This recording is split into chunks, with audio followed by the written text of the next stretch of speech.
Karateka Tanah Air sukses menyabet 5 medali emas, 3 perak, dan 6 perunggu pada kejuaraan Southeast Asian Karateka Federation 2022 di Kamboja 21 hingga 28 Maret.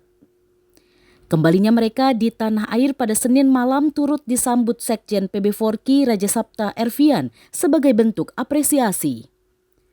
Hasil cok istri Agung Sanistiarani dan kolega di Kamboja memang melebihi target yang diberikan PB Forky, yakni 3 medali emas. Apalagi ajang CKF menjadi parameter PB Forky untuk meraih prestasi di SEA Games Vietnam, mengingat peserta CKF sebagian besar akan turun pada SEA Games Mei nanti. Pencapaian ini di luar dari target yang dipasang oleh tim, yakni 3 emas, tapi alhamdulillah mereka kembali dengan 5 emas dan kemarin 3 perak ya.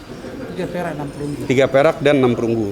Dan kita sudah melakukan yang terbaik untuk Indonesia, apapun hasilnya, baik itu baik dan buruk harus dievaluasi untuk memaksimalkan target utama di SEA Games tahun 2022 di Vietnam.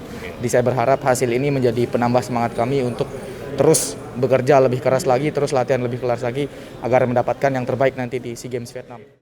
Capaian 5 medali emas disumbangkan karateka nasional di nomor kata perorangan putra dan putri yang diwakili Krisda Putri Aprilia dan Ahmad Ziggy Zaresta Yuda.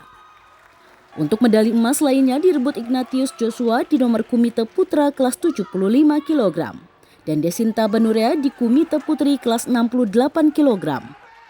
Sementara cok istri Agung, Keiko Georgia, Devi Nadia, dan Sharon Riri Hena merebut medali emas lainnya dari kumite beregu putri.